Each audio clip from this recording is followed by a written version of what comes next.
Et oui, bonjour, la communauté de coups critiques. On se retrouve aujourd'hui pour un tout nouveau montée de niveau et je suis très content, encore une fois, de pouvoir faire confiance aux internets et ainsi profiter, on va dire, de la connexion rapide malgré la différence de fuseau horaire pour recevoir aujourd'hui Manitou ou Fred, selon les préférences, selon la situation, selon le moment donné, qui est entre autres un co-animateur de la chaîne YouTube Twitch Dice Story, qu'on a déjà abordé. En fait, j'ai déjà parlé de Dice Story dans des vidéos Cool. précédentes et même il y a de cela quelques années également. Et aussi également travaille au studio Agathe, une maison d'édition française que l'on connaît bien aussi au Québec. Bonjour Fred, ça va bien?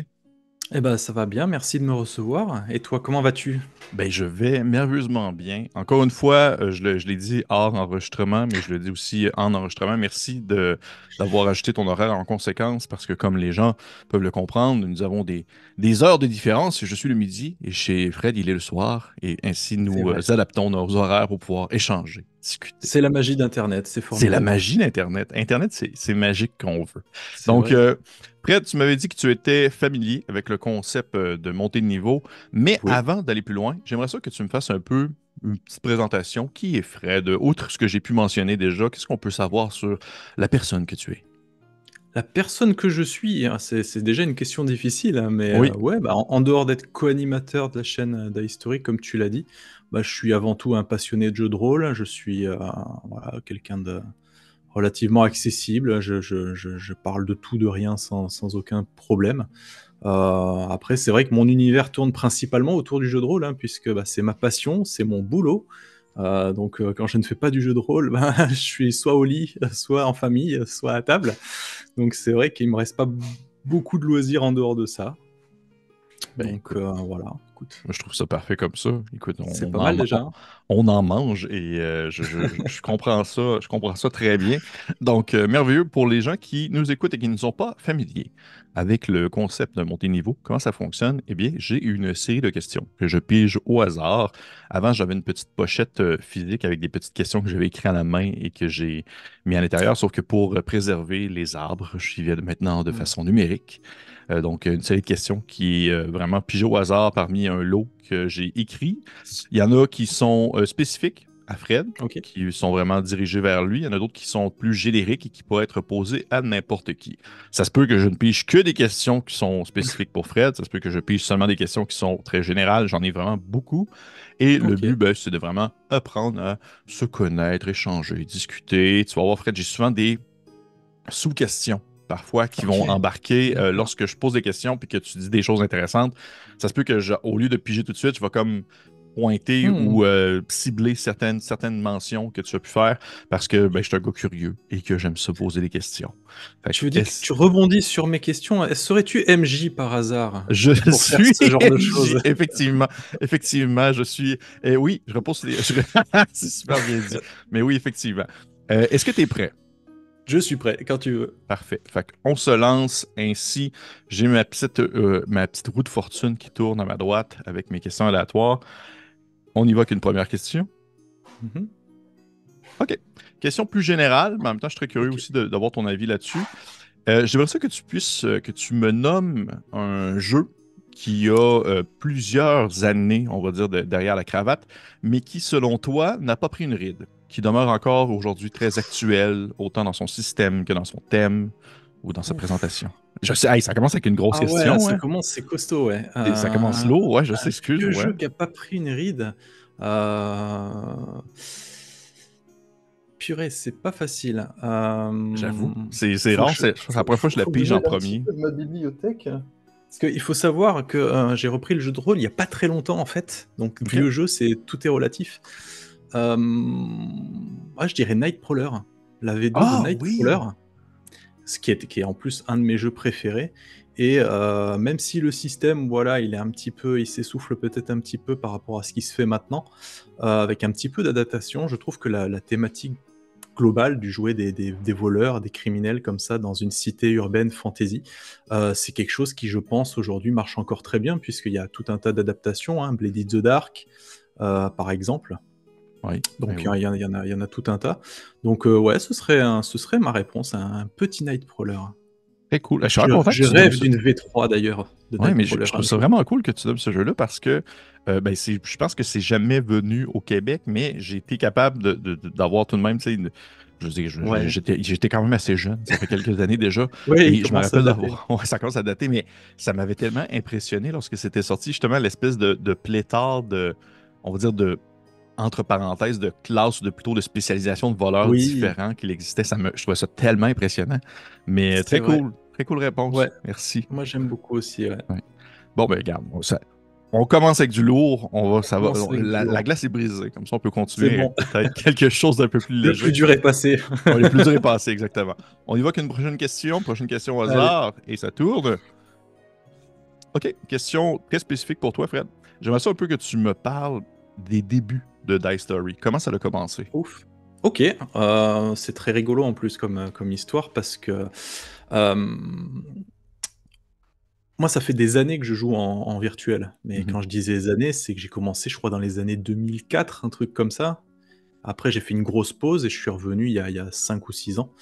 Et en fait, quand on a commencé, donc avant que Die Story naisse, on était dans un groupe d'amis en fait et j'avais envie de je sais pas pourquoi, de faire une espèce de générique pour les sessions qu'on allait faire. Donc c'était sur Monster of the Week à cette époque-là. Mhm. J'ai fait un petit générique et cetera. Finalement, on n'a jamais joué à Monster of the Week et en fait, je connaissais, donc quelqu'un qui s'appelle Amatsu qui m'a parlé de Vermine, Vermine 2047, qui m'a fait jouer, qui m'a confié son scénario et au niveau jeu de rôle, j'ai pris une claque. J'ai adoré Vermine et du coup, j'ai mis en place une session et comme le problème, c'est que, bah, j'avais trop de personnes qui voulaient jouer à ma table par rapport au nombre de places, disponibles, bah, je me suis dit: «Bah, tiens, ce serait rigolo de se filmer comme ça, juste pour voir, hein, ce que ça fait». Comme ça, bah, je peux montrer, en fait, nos sessions de jeu aux autres amis, en fait. Le but n'était même pas de le rendre public. Et puis je me suis amusé à faire un générique parce que j'avais trop de temps libre à ce moment-là et finalement ça a plu et on m'a dit: «Mais tu devrais le mettre en public, c'est sympa, essaye, de toute façon tu verras bien, si ça marche c'est cool, si ça marche pas tant pis». Bon, je savais pas trop quoi dire donc j'ai mis effectivement les vidéos en public. J'ai créé la chaîne donc Die Story parce que pareil, je voulais les histoires 2D, je me suis dit: «Tiens, j'avais pas trop d'inspiration, ça ira très bien comme ça». Et en fait, l'épisode a pas trop mal fonctionné. On a eu pas mal de retours, des gens qui attendaient la suite et cetera, parce que je n'avais fait que la première partie, j'avais pas tout enregistré et puis, bah, selon l'engouement et tout ça, on m'a dit: «Vas-y, insiste, continue». Donc j'ai continué, j'ai mis tout le scénario, en fait, en ligne et puis, un peu de temps après, bah, mon complice de chaîne, hein, Kiefer, donc qui est venu me voir, il me dit: «Ah tiens, j'ai envie d'essayer moi aussi, est-ce que, plutôt que de créer une chaîne dans mon coin, est-ce que je peux pas mettre ça sur ta chaîne?» Je fais: «Bah oui, vas-y, amuse-toi, fais ce que tu as à faire et tout» et lui, il faisait du jeu de rôle solo Mhm. et donc il jouait tout seul devant la caméra et tout et ça a marché aussi et puis, bah, il y a eu le confinement. Le fameux confinement, donc enfermé à la maison, on s'est dit: «Tiens, c'est marrant, on a beaucoup de questions de gens qui nous demandent comment ça se fait, comment on a joué à Vermine, comment on fait les tutos solo, machin». On s'est dit: «On va faire des espèces de tutos pour montrer comment on utilise Roll20, ce genre de choses». On l'a fait et ben, de fil en aiguille, ça a pris de l'ampleur. Les gens nous ont commencé à nous suivre, ils nous ont demandé de faire plus de trucs.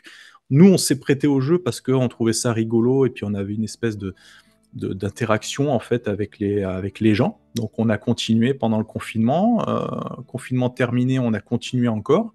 Et puis bah voilà, la chaîne elle a grossi petit à petit. Et elle en est là aujourd'hui quoi. Donc ça OK. s'est fait un peu par hasard sans vraiment en avoir envie quoi. OK.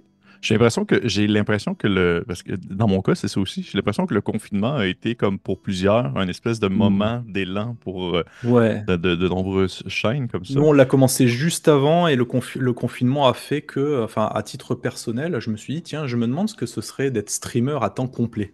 Et Ouais. donc pendant un mois, je me suis dit: «Tiens, bah, je me lance à fond, je vais faire tout, juste pour voir si ça me plaît». Donc bah, Mhm. ça me plaît pas. clairement. Je n'aimerais pas vivre de ça, pour plein de raisons différentes, hein. Mais par contre, ça m'a éclaté de le faire à titre, enfin ça m'éclate toujours de le faire à titre de loisir quoi, à titre Mhm. récréatif. Mhm. Mais je trouve ça curieux en fait, je trouve ça intéressant que tu mentionnes ça parce qu'au fond, je me trompe. Dis-moi si je me trompe, mais j'ai l'impression Mmh. qu'aujourd'hui, sur Dice Story, vous n'avez pas vraiment d'actual play, je crois. Si, on en a Ah, vous en avez quelques-uns, mais en quelques-uns, OK? fait ouais, on en fait, en fait, ce qui se passe avec Dice Story, c'est qu'on est un peu en dents de scie, c'est selon comme c'est récréatif, que c'est sur notre temps de loisir. OK. Des fois, on a du temps pour le faire et des fois, on en a moins. Et dans ce moment, on est plutôt vers le moins, mais non, on a quand même pas mal Ah ben oui, d'actual je viens de play, voir ça. Ben sur, oui, ben on oui, a ben même fait oui. Inferno récemment. Ben oui, je viens de voir ça. Heu, J'étais très habitué à vos. Le maintenant que tu me le dis, ben, c'est bon de savoir. Je vais pouvoir me mettre ça dans mes oreilles maintenant quand je fais cuisine ou autre chose comme ça. J'écoute beaucoup d'actual play, mais j'écoutais beaucoup vos d'accord. vidéos qui étaient plus critiques ou interviews, des choses comme ça, Ouais. mais je connaissais pas vos actual play. En fait, ce qui s'est passé, c'est on faisait beaucoup de tutos, quelques actual play et puis des retours de lecture et Mhm. cetera sur YouTube et il y a moins de 2 ans, 1 an et demi, je crois, on a voulu essayer, Twitch. On a voulu essayer le live et bah, ça a bien marché puisque, bah, on s'est bien développé, sur Twitch et en fait, ce qui se passe, c'est que la plupart de nos parties, de nos actual play, on les fait principalement sur Twitch pour être en live avec la communauté, pouvoir interagir, les faire participer. Et si vraiment ça nous demande pas trop d'efforts de montage, et qu'on on juge la qualité de notre session intéressante, à ce moment-là, on la rebalance, sur YouTube. Mais du coup, tout n'est pas sur YouTube non plus. Mhm. Donc il y a quelques exclusivités sur une et l'autre plateforme pour que les gens viennent un petit peu à l'une et l'autre plateforme, quoi. Parce que dis-moi si je me trompe encore, mais beaucoup de vos rencontres ou interviews, même certaines actualités, vont se faire en live sur Twitch aussi. C'est bien ça. Oui, en OK. majorité, c'est en live sur Twitch et on rebalance, sur YouTube. Bah, comme là, par exemple, on a fait, l'ouverture du financement participatif chez les 12 singes pour, Cthulhuac, la Ouais. réédition. Donc on l'a faite, c'était quand? Mardi soir, et donc là, ben, juste avant que je ne vienne chez toi, bah, j'ai lancé la rediffusion sur YouTube, pour que ce soit accessible à toutes les personnes qui n'ont pas pu être présentes pour le live, quoi.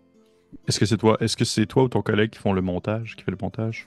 Les 2, Les c'est on deux? a la chance de pouvoir le faire un petit peu à 2, ce qui, soulage, la charge de travail, en fait, au Oui, niveau de la c'est. chaîne. Ouais, On ouais. se partage la tâche parce que c'est quand même, enfin, je t'apprends rien, mais le montage, c'est chronophage quand même, hein, Oui, ça prend oui, ça beaucoup de temps. prend du temps, ça Ouais, prend beaucoup de temps. donc là, si on peut Ouais. se décharger de ça, c'est aussi bien. Bon, ben cool, tant mieux. On y va avec une prochaine question, si tu veux. Allez. Merci. Ça tourne. OK. Ben, on vient d'en parler un peu, mais tout de même, je serais curieux que tu approfondisses sur le sujet. Ce que Ouais. tu trouves le plus stimulant dans le fait d'animer une chaîne YouTube, qu'est-ce qui vient de plus on va dire, te donner le goût de continuer au fil des années? Il y a 2 choses, il y a le contact avec les gens, principalement. Moi, ce que je recherche avant tout, c'est voilà, l'interaction avec les gens, pouvoir Mhm. participer avec le chat, échanger. Ça nous a permis de faire pas mal de très belles connaissances. C'est ce que je trouve, moi, le plus motivant. Et puis, on va pas se mentir, un petit peu le côté ego, le côté, reconnaissance, de voir que, notre travail plaît, que, bah, des éditeurs viennent nous chercher pour faire des trucs, ce genre de choses. Ça flatte un petit peu l'ego. On se dit qu'on a une certaine légitimité, même si bon, on a toujours le vieux syndrome de l'imposteur, hein, qui plane au-dessus de notre tête. Donc voilà, c'est un subtil mélange des 2 qui moi me donne envie de continuer, hormis la passion aussi du jeu de rôle, bien évidemment. Parce que on gagne rien du tout avec ça, donc il faut vraiment être passionné pour prendre autant de temps à faire ce genre de choses. Mhm. Et Ouais, petite sous-question par rapport à ça, je suis curieux, puis sens-toi à l'aise aussi dis-moi. sens-toi à l'aise si tu as l'impression que la question est un peu hors propos, mais je serais curieux de savoir, est-ce que ça t'est arrivé depuis justement le lancement de la chaîne, depuis que tu animes le Twitch et tout ça, que tu as senti peut-être une certaine fatigue personnelle par rapport à ça? Ça t'est-tu déjà arrivé? Oui. Oui, oui, OK. souvent. La fatigue personnelle liée au boulot et à la chaîne. Comme je travaille en plus maintenant dans le jeu de rôle depuis pas très longtemps, c'est vrai qu'au niveau charge mentale, ça fait beaucoup. Après avoir passé 8-10 heures de travail, partir sur un live ou un truc comme ça pour reparler de jeu de rôle, des fois, bon, c'est vrai que ça fait un petit peu beaucoup, mais bon, de manière générale, on arrive un petit peu à compartimenter et puis le gros avantage qu'on a, c'est que déjà on est 2. Ouais. Donc quand moi je suis fatigué ou que j'ai pas envie, parce que ça m'arrive de pas avoir envie, eh ben, il y a quand même quelqu'un qui va faire, un live, quelque chose qui sera tout seul dans son coin, mais ça permet à la chaîne de continuer son petit bonhomme de chemin et vice versa, hein, quand Kiefer est un petit peu en dessous ou autre, bah, j'essaye de prendre le relais, donc on essaye d'avoir une espèce de rotation, même si clairement, le format que je préfère, c'est quand on est tous les 2. Je trouve ça plus dynamique, je trouve ça plus agréable et donc mais si, ouais, clairement. Oui, c'est toujours plus le Parce fun qu'on de. on se rend pas compte des fois, mais c'est vrai que faire un live, ou faire des vidéos ou quoi, ça demande quand même pas mal d'énergie Ouais, et à la fin, ça arrive qu'en général, quand je finis un live, je vais me coucher juste derrière, hein. C'est ouais. Oh oui, je m'en rends compte aussi tu lorsque comprends bien, ouais. je termine un enregistrement, je me rends compte souvent le matin, le lendemain, que je suis comme un peu plus fatigué. Ouais, Je comprends pas pourquoi. c'est vrai. Mais c'est vrai que le fait de pouvoir faire ça à deux, ça vous permet d'avoir justement tu sais, une interactivité, d'avoir l'impression que tu ne discutes pas tout seul avec une caméra, ce qui est C'est quand vrai, même plaisant. Oui. c'est ça. Fait que, on y va avec une prochaine question. Tourne. Je suis persuadé qu'il y a beaucoup de réponses à cette question-là, mais je serais curieux Ah, de savoir un oh là, peu que tu me nommes une de tes découvertes de 2023. Un jeu, un supplément, une ah, gamme, ça va un aide pas de être jeu. difficile, hein. Ah, ok. Ça sera pas difficile. Ok. Ma plus grosse découverte 2023, c'est Fabula Ultima. Ah mon Dieu, oui. Ok. Ok. Fabula Ultima qui a été vraiment une claque monstrueuse en termes de jeu de rôle, on a et c'est rigolo parce que je le donnais pas vainqueur, hein, ce jeu. Quand j'ai vu le financement participatif, j'ai regardé vite fait, je me dis: «Ah, c'est du manga. Ouais». Je regarde le système, je me dis: «Ouh là, il y a que 4 stats qui se battent en duel, ça a pas l'air terrible». Je l'ai jugé, tu vois? J'ai été vraiment, vraiment odieux avec ce jeu. J'ai vu ce jeu, je me suis dit: «Non, c'est nul, laissez-moi tranquille avec ça». Et c'est Kiefer qui a insisté dessus, qui a bien regardé et tout, qui a participé au financement et qui me dit: «Viens Fred, je fais une partie, je fais le kit découverte, viens jouer avec moi». Et moi j'aime bien découvrir des trucs et je pense qu'avec la table qu'on a chez Dice Story, peu importe le jeu, tu sais quand même que tu vas bien t'amuser, en fait. Mhm. Et donc il m'a dit Fabula, je fais: «Bon, bah, pourquoi pas?» parce que je suis curieux, tu vois? Je juge vite des trucs des fois, mais je me dis: «Ouais, si ça se trouve, ça peut être rigolo et tout». Je fais: «D'accord, je viens» et ça s'est super bien passé et j'ai trouvé le jeu vraiment très chouette et malheureusement, le financement participatif s'est terminé. Donc on n'a pas fini enfin, je ne me le suis pas offert, mais bah, comme on a fait l'interview, auprès de Don't Panic Game et comme derrière ça, on a fait une petite campagne de 37 épisodes qui est disponible sur notre chaîne, donc on a pas mal parlé tout au long de l'année de ce jeu, et bien finalement, bah, maintenant il est sorti, donc maintenant je l'ai et donc c'est une très, très belle découverte pour moi, ce jeu. Voilà. Sans nécessairement tomber dans les détails du pourquoi et du comment, parce que Ouais. c'est pas une vidéo critique sur le jeu non plus. Je serais curieux de Oui. savoir pourquoi est-ce que c'est si bon que ça, rapidement. Là. En fait, tout simp pourquoi c'est si bon? Purée, c'est dur, hein, comme question en rapide, en fait.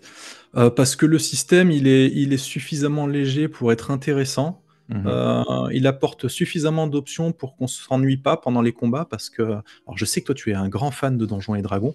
Non, même Heu, pas. non? Non. Moi, à titre personnel, Donjons& et Dragons, j'aime bien, mais sans plus, parce que je trouve qu'il y a trop de combats Mhm. et que quand il y en a, ils sont trop longs.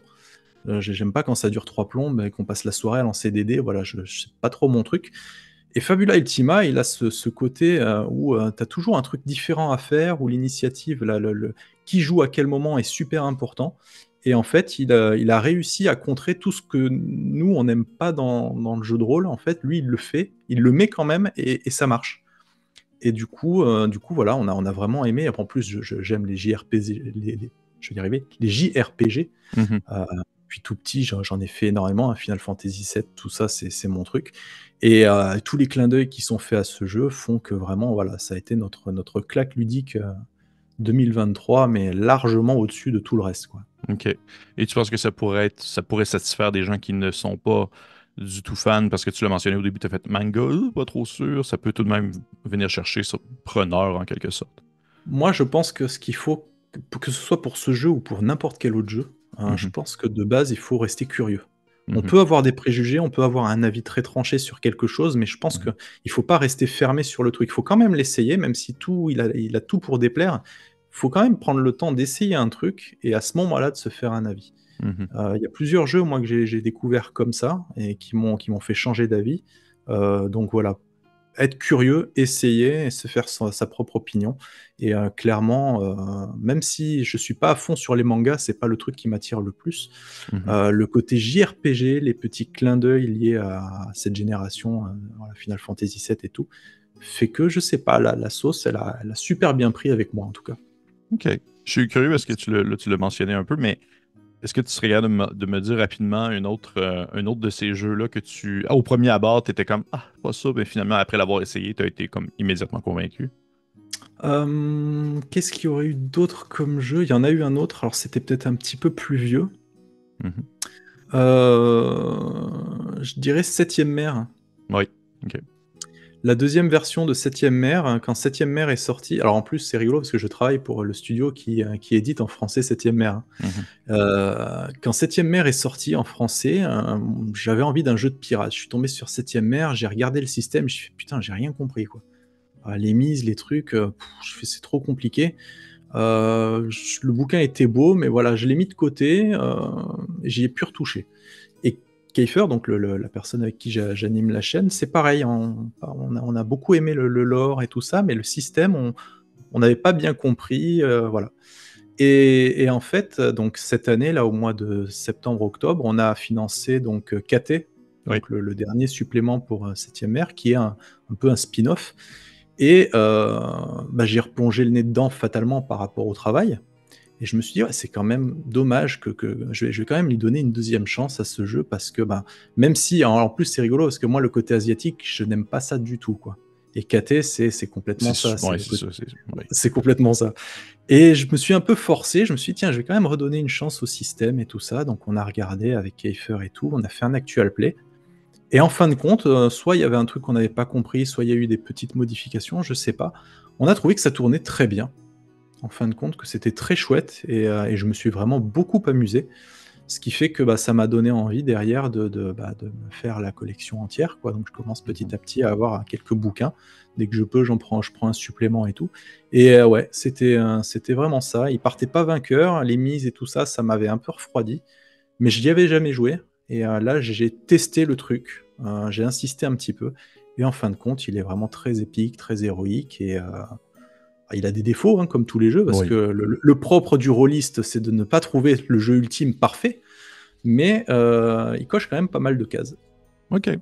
Tant mieux, tant mieux. Voilà. Je trouvais que, personnellement, j'ai beaucoup apprécié justement aussi le lore et tout ça, mais le système, j'ai un peu moins accroché, mais rendu là, c'est une question de préférence. On a chacun Oui, oui, oui. nos petites, nos petits coups de cœur et tout. Mais pour Mhm. répondre à ta question, par contre, non, Donjon Dragon n'est pas dans mes coups de cœur du tout. On en parle parce que ça demeure que au Québec, c'est le gros joueur. Peu Ouais. importe ce qu'on en dit, au Québec, avec Mais l'accessibilité aux ouvrages en français qui est je difficile et pense tout que ça. c'est partout, hein. Partout, Oui, Donjons et Dragons, c'est le gros truc de partout, quoi, hein. oui.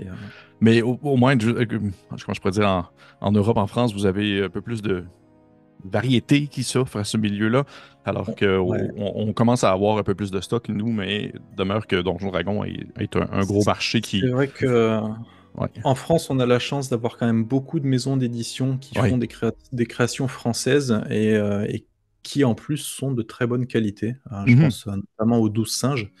Les 12 singes font quand même beaucoup de bons jeux, principalement tournés vers de l'occulte contemporain. Ouais, Mais ils sont vraiment très très bons là-dedans. ouais, Donc c'est vrai que de ce côté-là, on est plutôt bien lotis. ouais. Surtout que Toussaint, c'est potentiellement je dirais je peux dire la maison d'édition qui malheureusement n'est pas distribuée au Québec et que ça me Ah ouais, fait beaucoup de peine parce que c'est j'imagine. un genre qui vient énormément me chercher justement, tout ce qui est l'horreur contemporaine. Ouais. Donc, j'ai une question. Et sans toi à l'aise d'en parler, c'est Mhm. comment est-ce que tu en es venu à travailler avec le studio Agathe? Comment est-ce que tu as mis le pied finalement dans le monde professionnel du jeu de rôle? Par le plus grand des hasards. OK? Alors, ce que je peux en dire, c'est que, je viens pas du tout de cet univers professionnel à la base, hein. J'étais artisan commerçant, j'ai commencé à travailler très, très jeune, hein. J'ai quitté l'école très, très jeune, donc j'ai passé 25 ans dans la même boîte Et c'était fin d'année dernière, j'étais à la limite du burn-out, j'en pouvais plus des conditions de travail dans lesquelles j'étais. Et j'ai démissionné parce que vraiment je saturais, je pouvais plus. J'ai démissionné donc je me suis dit: «Tiens, j'ai le droit à 2 ans de chômage, je vais me poser pendant 2 ans, pour rien faire en fait, profiter un petit peu de la vie, découvrir des trucs», le la fameuse excuse: «Je vais me mettre au sport», Mmh. tu vois? Mais que tu fais pas en fait. Mmh. Et donc du coup, je ne cherchais pas de travail, hein, je ne voulais pas travailler. Et c'est une amie donc qui travaille, chez le studio Agathe depuis peu de temps aussi, qui savait pas que j'étais au chômage et qui me dit: «Ah mais tiens, je te verrai trop au sein du studio, tu devrais en plus ils cherchent des gens bientôt, tu devrais postuler». Bon, elle me dit ça, je fais: «Ouais mais bon, je j'ai jamais fait de travail de bureau, je sais pas», enfin, il y a pour moi c'était impossible, j'avais aucun bagage qui permettait de le faire. Donc je lui ai dit: «Non, c'est pas pour moi» et puis elle a insisté, insisté et puis après on s'est vu dans une convention, sur le jeu de rôle, hein, je l'ai vue en vrai et elle a continué, tu vois? Elle me dit: «C'est je t'assure, hein, je suis sûr que tu apporterais quelque chose de sympa à l'équipe et tout» et je me suis dit: «De toute façon, j'ai rien à perdre, heu, qu'est-ce qui me enfin, je vais essayer et puis on verra bien». Je veux dire, au pire, ça marche pas et j'avais pas prévu de travailler et je dis: «Au mieux, ça marche et ça peut peut-être donner quelque chose de super chouette, quoi».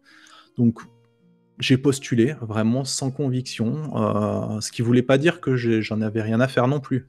Je me suis quand même mis en condition, j'ai quand même bien, regardé, ce que ça proposait. Donc j'ai fait un, deux, 3 entretiens. Plus je faisais les entretiens et plus je me dis: «Ah ouais, ça serait quand même bien de travailler pour eux, ça me plairait bien en fin de compte, ça a l'air chouette» et alors plus moi je suis quelqu'un de motivé, de passionné en fait. Plus on m'apporte des choses qui m'intéressent, plus je vais foncer à 100.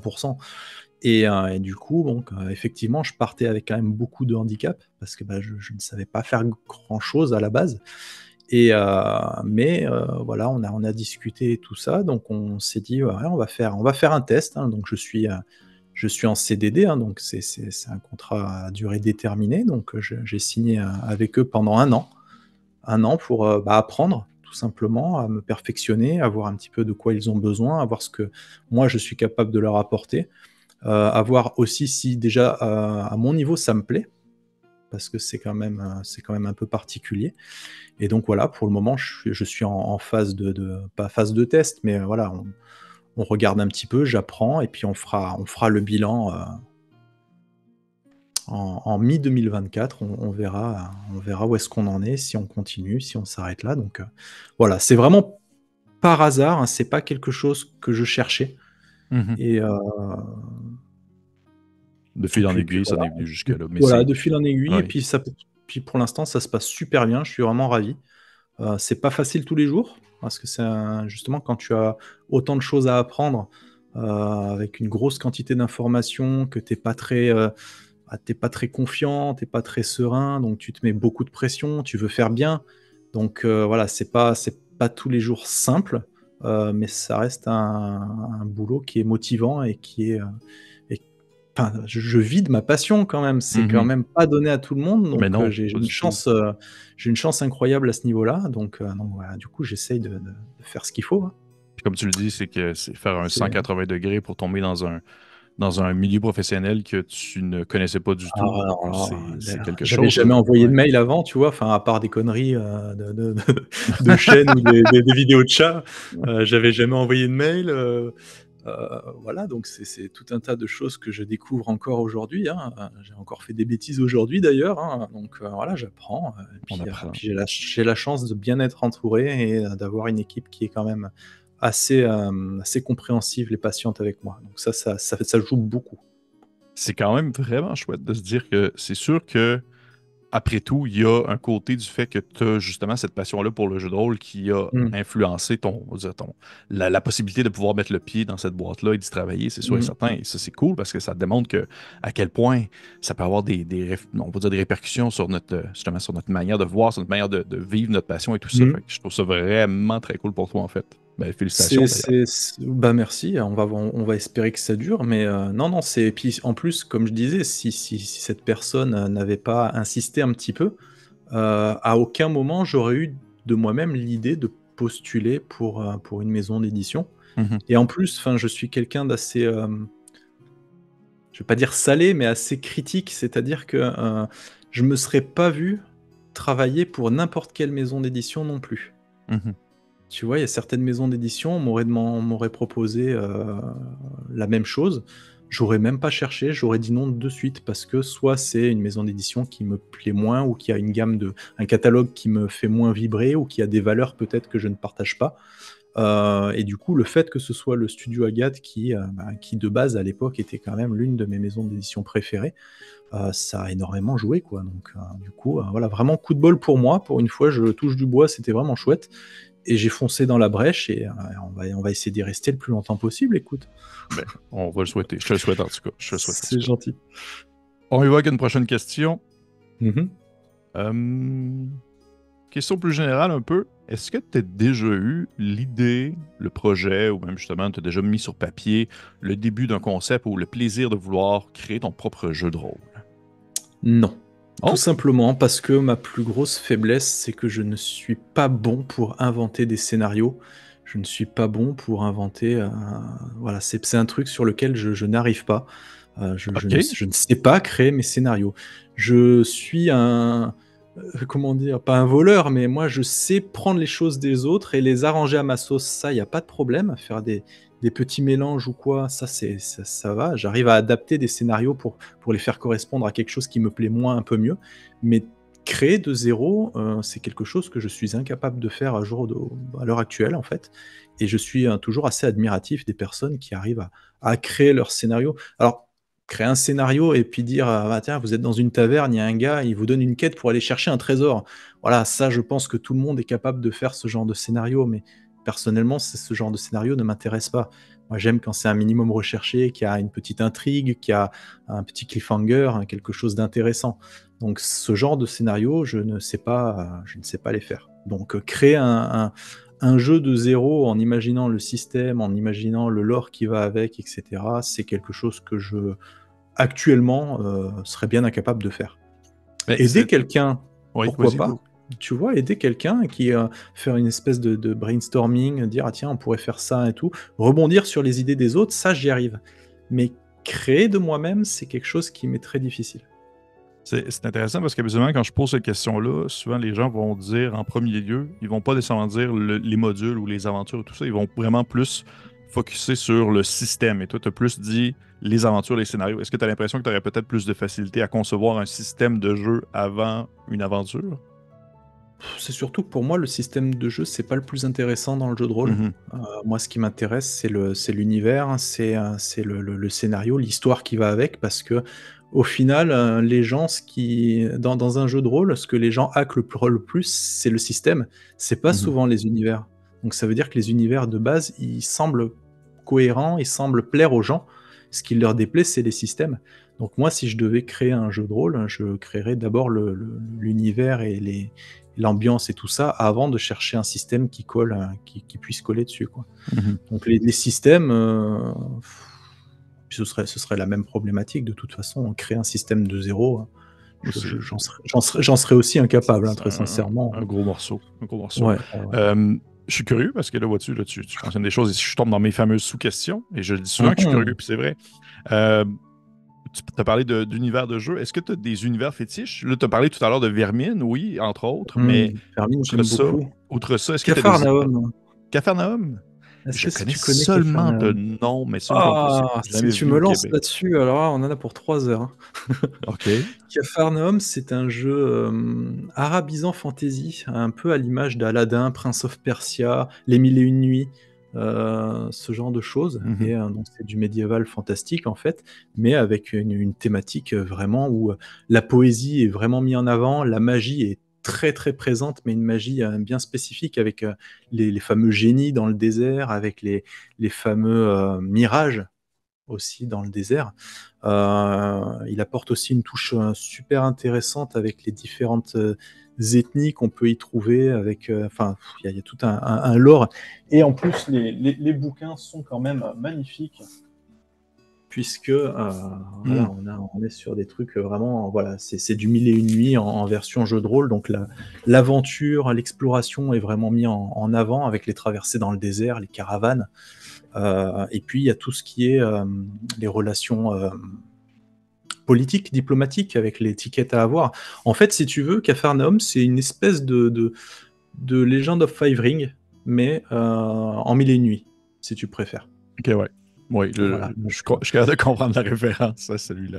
c'est-à-dire qu'il y a, Parfait. il y a tout un protocole, il y a tout un tas de trucs comme ça, même si je trouve que dans Capharnaüm, c'est quand même moins mis l'accent dessus que sur L5R, qui est vraiment Cadré, ouais. très, très carré et que je déteste, en fait, tout simplement. OK. Ah ouais, Est-ce que tu as de la difficulté justement avec les univers qui sont trop rigides, qui ne laissent pas assez de place à Non, l'interprétation, j'ai etc. juste une difficulté avec L5R. OK. OK. J'ai Parfait. été traumatisé par ce jeu, donc. OK. Mais Puis, donc voilà, Capharnaüm, c'est un univers que je trouve incroyable, qui moi me fait vachement vibrer, et, tout comme l'a fait Vermine, tout comme l'a fait Donjons et compagnie, OK. c'est pas vraiment un univers, mais vraiment le cadre entreprise, ça a Oui, été ben mon oui. mon coup de cœur 2022, hein, Donjons et compagnie. On en a fait énormément sur la chaîne. Donc ouais, moi c'est quand je vais choisir un jeu, je choisis le jeu en fonction de son thème, avant de choisir son système, en fait. Et outre, disons, tu as mentionné tout à l'heure les jeux qui étaient plus à saveur asiatique et tout ça, est-ce que tu as des jeux qui ont des thématiques, ou plutôt des thématiques globales, générales, qui viennent moins te chercher, comme la science-fiction, ou est-ce qu'il y a des choses qui sont moins dans ta tasse de thé? Le médiéval fantastique classique, c'est OK. pas le truc, tu vois? Donjons et Dragons, j'ai dû faire 2 parties dans ma vie. C'était sympa, mais c'est pas le truc, auquel je vais courir le 1er. Je dis pas que j'aime pas, hein, c'est juste que c'est pas le truc qui va m'accrocher en priorité. Et de manière générale, alors je sais pas pourquoi, mais en gros, tous les gros jeux commerciaux, Cthulhu, par exemple, l'appel de Cthulhu, c'est sympa, mais c'est pas un truc où je me dis: «Tiens, il faut absolument que j'y joue». Non, Cthulhu, ben, on me propose une partie, pourquoi pas, mais pas plus. Vampire, pareil, tu vois? Vampire, pourtant, ça a l'air super intéressant. J'ai essayé un petit peu Vampire, j'ai trouvé ça chouette. Oui, c'est pas mal, mais c'est pas un univers qui va me prendre et me secouer et me dire: «Voilà, faut que tu joues à mon jeu», quoi. Mhm. Heu, Au final, Ouais. j'ai pas souvent, on va dire, des claques comme ça sur certains jeux, mais j'en ai à peu près un par an, et il faut vraiment que le jeu il ait une spécificité vraiment particulière pour qu'il me Donc, mette par terre et qu'il me dise: «Voilà, tu as pris une claque aujourd'hui». comme Capharnaüm, justement. Capharnaüm, Nightcrawler, Mhm. Vermine, Donjons et compagnie, Fabula Ultima.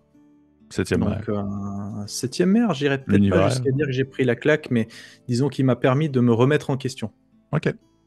Ouais, C'est important aussi. C'est important aussi. c'est important. C'est important. Prochaine question, si tu me permets. Dis-moi tout. OK. Une question plus projection dans l'avenir, un peu les projets pour 2024. Est-ce que tu peux en parler? Est-ce qu'il y a des choses que tu pourrais mentionner?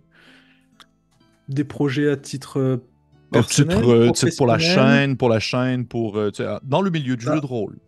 pour la chaîne, en fait, ça peut paraître bizarre, mais j'ai aucune ambition, moi, avec la chaîne. C'est-à-dire que moi, je fais les trucs parce que ça m'amuse, parce que j'ai envie de partager ou quoi, mais tu vois, je fais pas de pub. Je vais pas chercher les gens: «Ah, abonnez-vous surtout à machin», donc je le dis en rigolant, mais tu vois, sur Facebook, je pourrais mettre des pubs sur tout un tas de groupes et cetera pour vraiment diffuser. C'est un truc auquel je pense pas, que j'ai peut-être aussi par fainéantise pas envie de perdre du temps avec ça. Donc du coup, j'ai pas d'attente spécifique. Moi, je profite de ce que j'ai. Je suis vraiment déjà très content de là où on en est. Donc pour la chaîne, à part continuer à faire des actual plays ou des trucs comme ça qui, moi, me font vibrer, j'ai pas d'attente spécifique. Je cherche pas à grossir, à atteindre un certain seuil. Au niveau professionnel, ben, clairement, ce que j'aimerais, c'est arriver à être suffisamment performant pour que, le studio, puisse me garder, Mhm. qu'il y ait suffisamment de travail pour moi. Donc, oui, ça, ce serait clairement mon objectif de 2024. OK. Et puis non, en fait, tout simplement, moi, je suis super content, en fait, de ce que j'ai maintenant, et ça me suffit, en fait. Je cherche pas à en avoir plus. OK.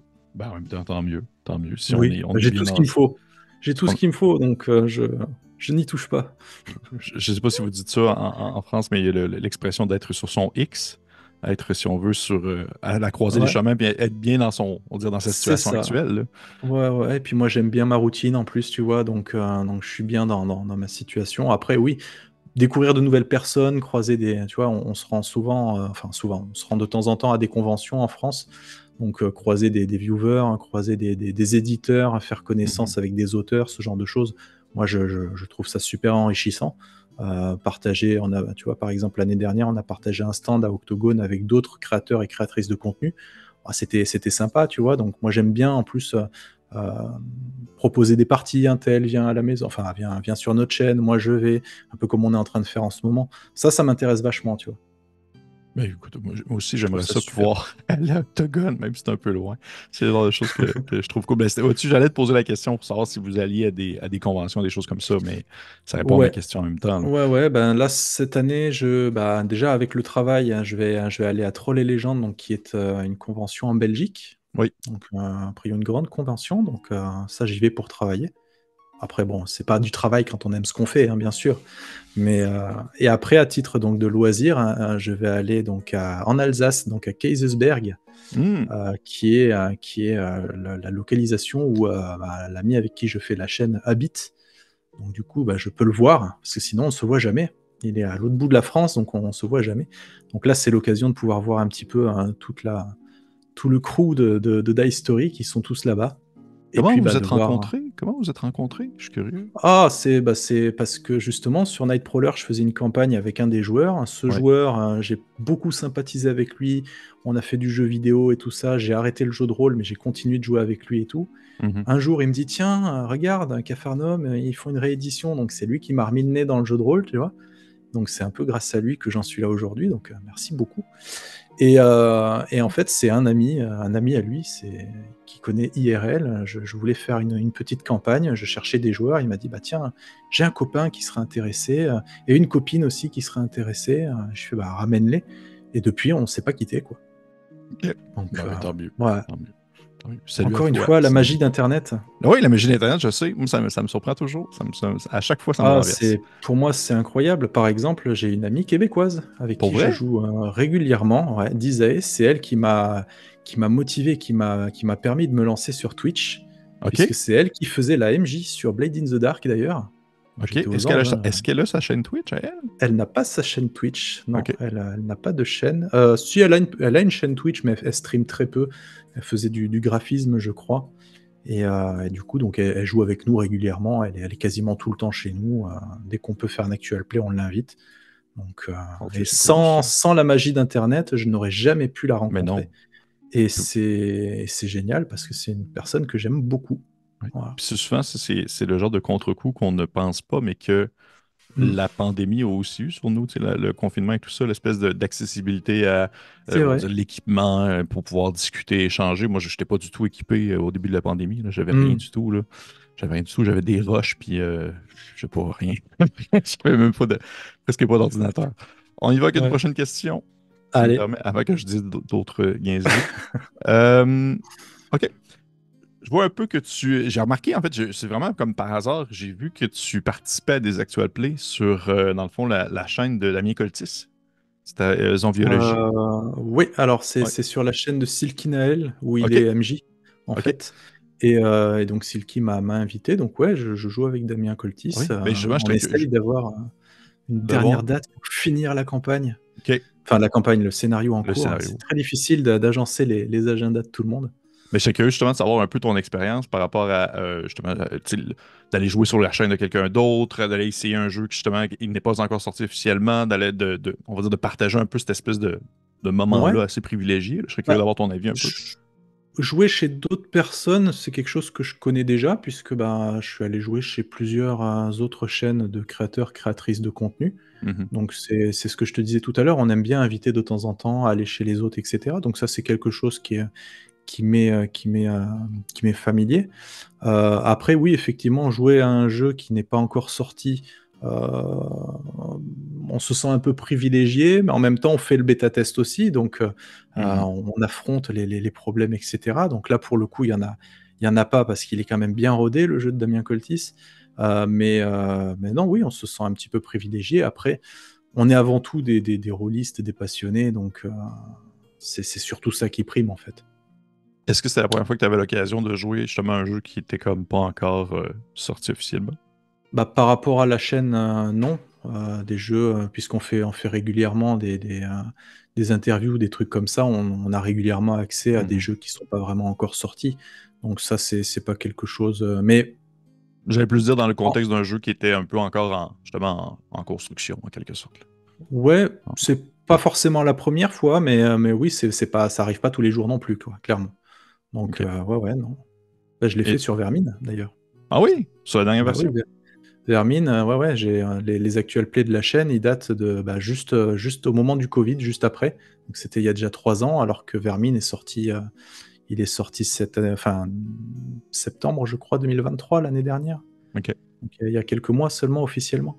Et justement, lorsque ce genre de situation-là arrive, est-ce que tu te sens, euh, on va dire, assez à l'aise ou du moins assez, assez pointueux ou assez peaufiné pour pouvoir mentionner qu'est-ce que tu considères ou du moins qu'est-ce que tu as l'impression qui roule peut-être un peu moins dans le système ou des choses comme ça?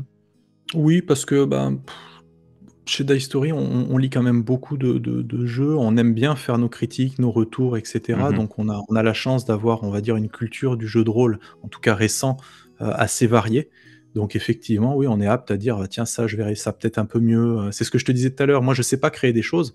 Par contre, prendre les choses et les améliorer ou quoi, c'est quelque chose que j'arrive un peu plus facilement à faire. Donc là, Mhm. clairement, bon, bah, on n'a pas beaucoup de retours à faire sur le système de Damien Cultist parce que bah, il fonctionne bien quoi, donc Mhm. tu peux pas dire grand-chose.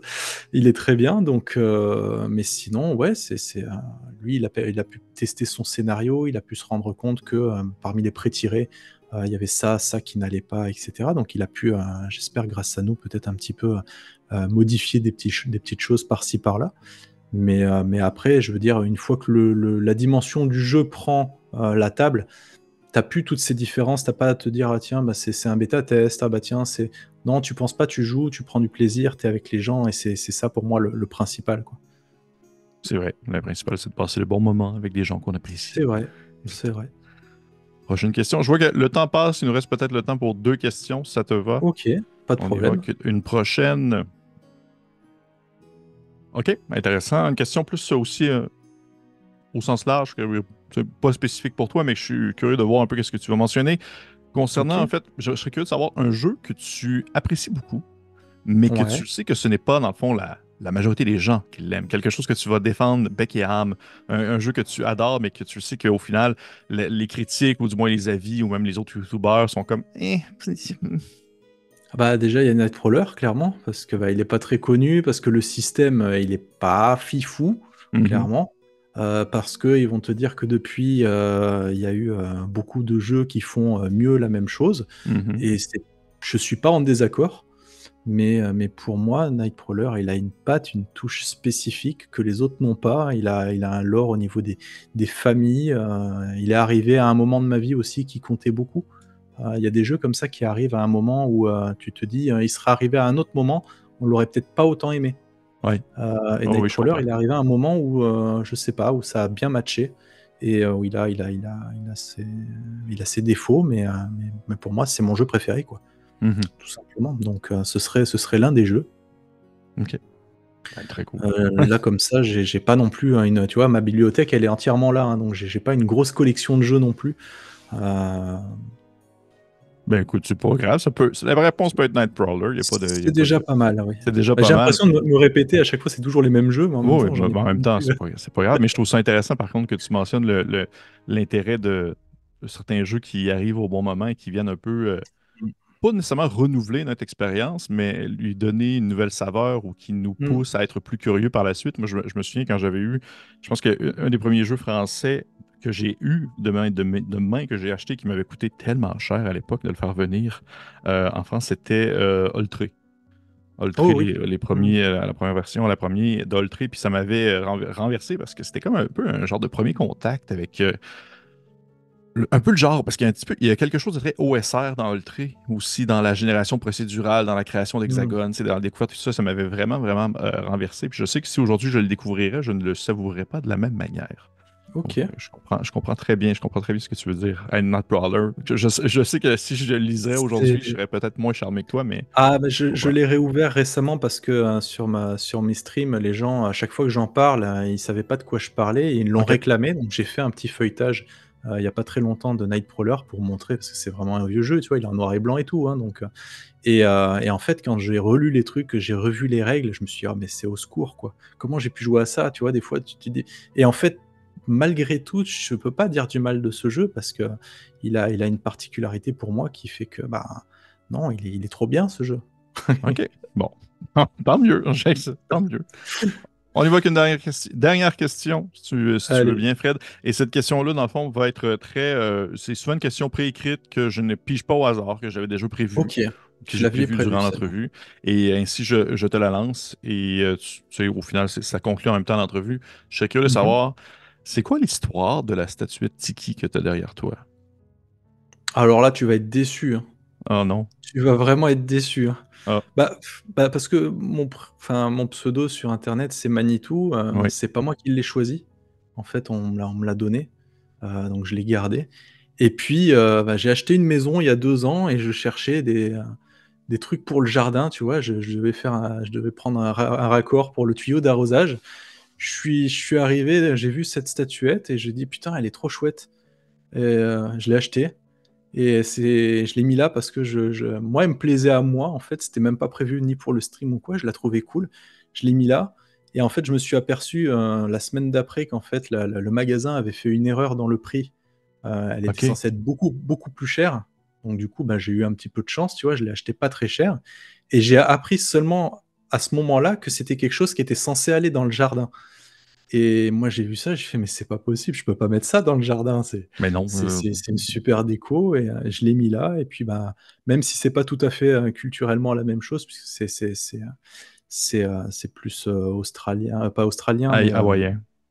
hawaïen, voilà. Ouais. Moi, ça me parle parce que, ben, je le trouve juste super chouette, en fait, ce truc. Ben Tout écoute, simplement. c'est une réponse tout à fait valable.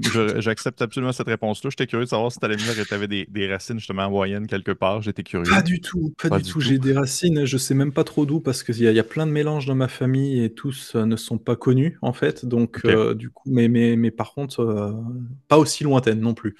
OK. Ben, très belle statuette tout de Voilà, même, je voulais le mentionner. Très belle merci statuette. beaucoup. Pour les gens qui nous écoutent en audio et qui ne voient pas la vidéo, allez googler une statuette Tiki, vous allez voir de quoi est-ce qu'on parle. Ouais, Donc, hey, c'est ce qui conclut l'entrevue. Merci beaucoup, Fred, d'être venu avec grand échanger. plaisir. Est-ce que tu as apprécié ton expérience?